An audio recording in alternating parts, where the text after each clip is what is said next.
শেষ করেছিলাম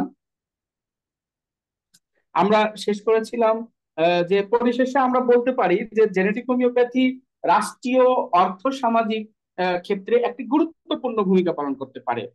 এটি এক সাশ্রয়ী, এটা একটা ব্যাপার, সাশ্রয়ী, খুবই সাশ্রয়ী। এবং আমাদের জেনেটিক হোমিওপ্যাথ খুবই সাশ্রয়ী, মানে আমি বলতে পারি পৃথিবীতে এর চেয়ে সাশ্রয়ী চিকিৎসা, সাশ্রয়ী চিকিৎসা আসলেও সম্ভব নয়।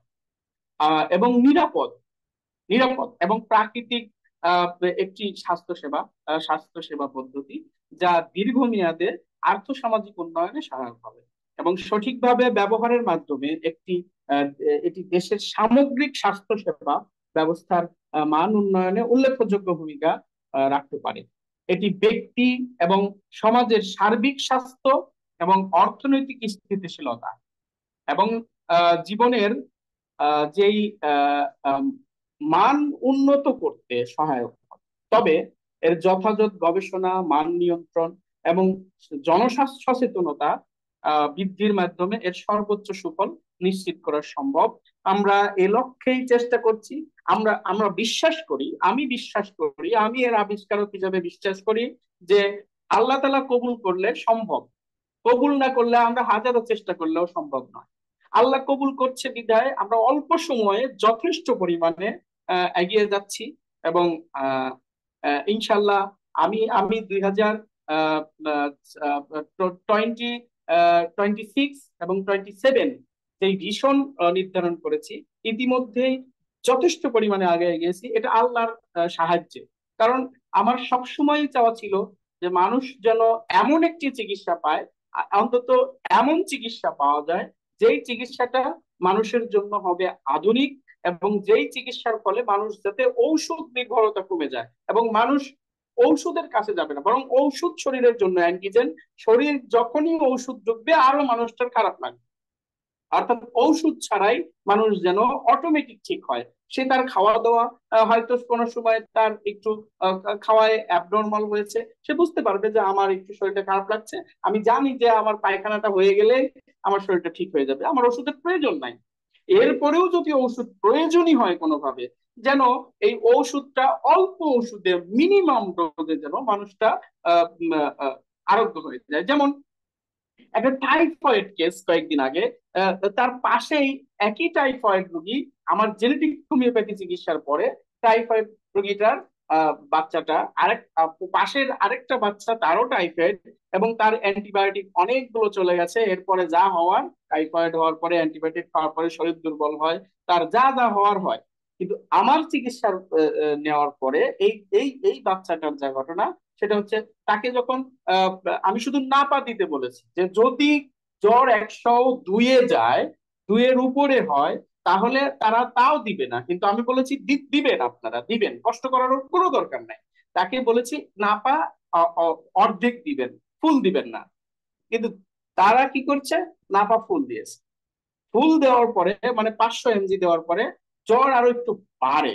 আমি তখন বলছি যে আমি বলেছি যে আপনাকে প্যারাসিটামল দেওয়ার জন্য 500 mg, আপনারা কেন এটা করলেন যে হাফ না দিয়ে ফুল দিচ্ছেন? কারণ তার জন্য হাফ দিলে তার মিরাক্কেলি তার আরোগ্য হবে, আর যদি ফুল দেন ওটা আরো বৃদ্ধি হবে।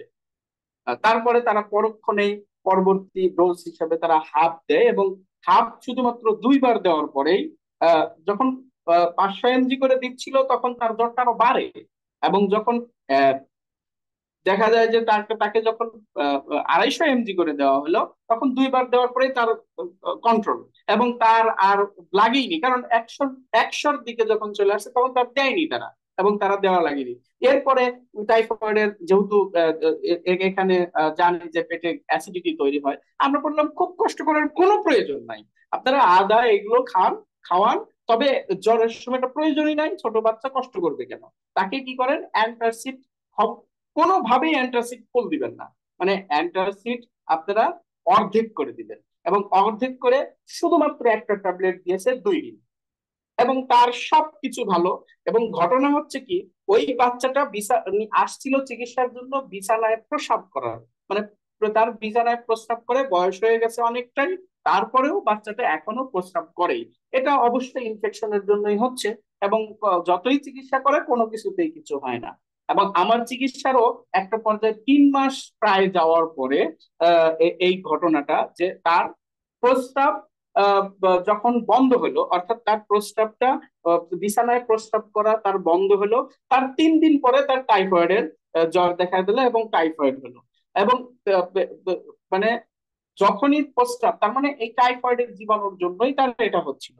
এবং তারপরে তার জ্বরটা মাত্র কয়েকদিনের ব্যবধানে, এবং 5-7 দিনের মধ্যেই তার সবকিছু, এবং জ্বরও শুধুমাত্র 2 দিন তার জ্বর 102-এর উপরে ছিল। এবং ওই যে থাকার একটা কারণ হচ্ছে যে তারা না, প্যারাসিটামল 500 mg, অথচ আমরা টাইফয়েড নিয়ে জানি ডাক্তাররা তো শেষ করে ফেলে টাইফয়েড অ্যান্টিবায়োটিক ছাড়া হবে না। এবং আমি টাইফয়েডের নিজে হোমিওপ্যাথিক চিকিৎসা করেছি আগে। কি যে ভয়ঙ্কর অবস্থা! ঘন্টায় ঘন্টায় তার হিসাব দিতে হয়, এবং আধা ঘন্টায়, কারণ টাইফয়েড মানেই খুব দুশ্চিন্তায় থাকতে হয়। অথচ এই ঘটনাগুলো আজকে দেখা যাচ্ছে যে জেনেটিক হোমিওপ্যাথি চিকিৎসার মাধ্যমে প্রতিটা ক্ষেত্রেই রোগীদের আহ, এই এই উন্নতিগুলো হচ্ছে। এবং এই এই যে ব্যাপারগুলো ঘটছে, এগুলো তো আমরা আল্লাহ তাআলার পক্ষ থেকে একটা বিশেষ নিয়ামত বলে, কারণ আগামী কিছু বছরের মধ্যেই অ্যান্টিবায়োটিক কাজ করবে না, আগামী কিছু বছরের মধ্যেই জিন থেরাপি উন্নতি হবে। কিন্তু জিন থেরাপির একটা বিশেষ বড় সমস্যা হচ্ছে, তারা একটা দুইটা জিন এডিটিং করবে ল্যাবরেটরিতে, ওই জিনগুলো দেওয়ার কারণে, এডিটিং করে দেওয়ার কারণে হয়তো ওই রোগটা দ্রুত গতিতে আরোগ্য হবে, দ্রুত গতিতে। কিন্তু আরোগ্য হয়ে কি হবে? একটা জিন যখন এডিটিং করে তার শরীরে দেওয়া হয়েছে, তখন ওই জিনটার যখন চিকিৎসা করা হলো, তখন সে নিজেও একটা নতুন জিনিস। শরীর যখন নতুন জিনিস কোন শরীরে দেওয়া হয়, তখন সেটার বিরুদ্ধেও প্রতিরোধ করা শুরু করতে থাকে।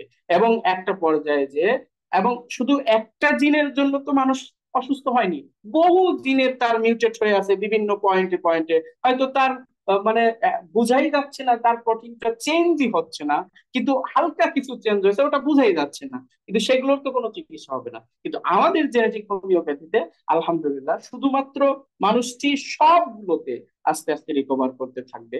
এবং আমাদের জেনেটিক হোমিওপ্যাথি সকল চিকিৎসার ইনশাআল্লাহ মানুষ অচিরেই বুঝতে পারবে।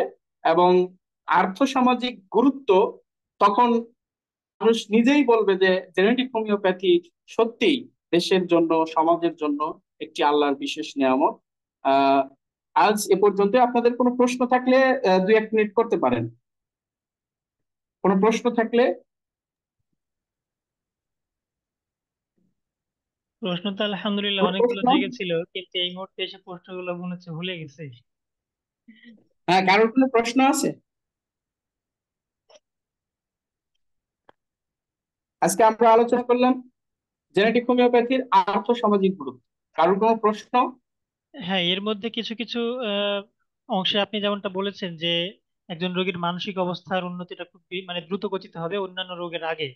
তো এই বিষয়টা আমার কাছে খুব ভালো লেগেছে। তো এখানে একটা প্রশ্ন হলো যে আহ, এইটা কতদিনের মধ্যে এটা মানে ফলাফলটা দেখা যেতে পারে? আর সবার ক্ষেত্রে কি সেম সময় লাগতে পারে, নাকি কারো ক্ষেত্রে কম বেশি হতে পারে? ও, এটা এটা হচ্ছে মানুষটি কি ধরনের চিকিৎসা করছে। একটা মানুষ আমাদের কাছে আসার আগে সে হয়তো হোমিওপ্যাথিক ওষুধ খেয়েছে, যেটা বড় ক্ষতিকর। তাহলে তার হোমিও দিয়ে যেটা ক্ষতি করছে, ওটা অনেক বেশি জেনেটিক্যালি ক্ষতি করছে। আবার হয়তো বা একটা মানুষ দীর্ঘদিন ধরে সে চিকিৎসা করেছে একটা জিনিসের, তাহলে তার এখানে তার মানসিক সমস্যাটা কত দিনের, এবং তার যে রোগগুলো সেগুলোর জন্য মানসিক সমস্যা হয়ে আছে, তার আলোকে বলতে পারি আমরা যে অবশ্যই এখনকার চিকিৎসায় 3 থেকে 6 মাসের মধ্যে একটা মানুষের যথেষ্ট পরিমাণের মানসিক ডেভেলপমেন্ট হবে। এবং এটা নির্ভর করে মানুষটা কোন পর্যায়ে এসেছে, এটা আসলে ওইভাবে বলার তো কোনো সুযোগ নাই। একজন মানুষ হয়তো সবেমাত্র, এবং সে অত চিকিৎসাও করেনি, তাহলে তার সে তো 1-1.5 মাস পরেই সে বুঝতে পারবে যে সে কত উন্নতি, এবং প্রথম থেকেই বুঝতে পারে, 1.5 মাস না, প্রথম থেকেই বুঝতে পারে যে মানসিক উন্নতি হচ্ছে। আর কোনো প্রশ্ন? তবে এই ক্ষেত্রে রোগীরা অভিযোগ করে যে কোনো কিছু আর কোনো, কারো কোনো প্রশ্ন?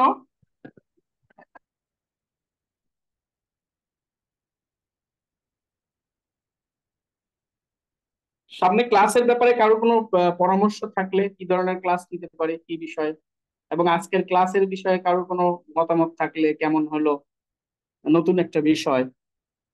আজকের ক্লাসটা খুবই খুবই চমৎকার এবং খুবই গুরুত্বপূর্ণ ছিল, এবং মনোযোগ দিয়ে আজকের ক্লাসটা পুরোপুরি ভাবে পড়লাম। অনেক অজানা অনেক কিছু জানা হলো, আসলে খুবই সুন্দর, খুবই গুরুত্বপূর্ণ ক্লাস ছিল আজকেরটা।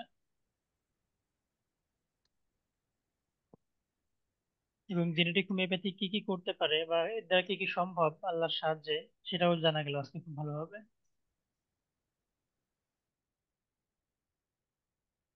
আচ্ছা, কারো কোনো প্রশ্ন নেই বা কারো কোনো পরামর্শ থাকলে জানান। সবাই, ইমরান ভাই, হাসান ভাই, কারোর কোনো প্রশ্ন বা কারোর কোনো জানার কিছু থাকলে জানাবেন। আমরা আচ্ছা, কয়েক মিনিটের মধ্যে শেষ রেকর্ডিং করবো। তাহলে স্টপ করে দিচ্ছি, যেহেতু কারোর প্রশ্ন নাই। ইমরান ভাই শুনতে পাচ্ছেন?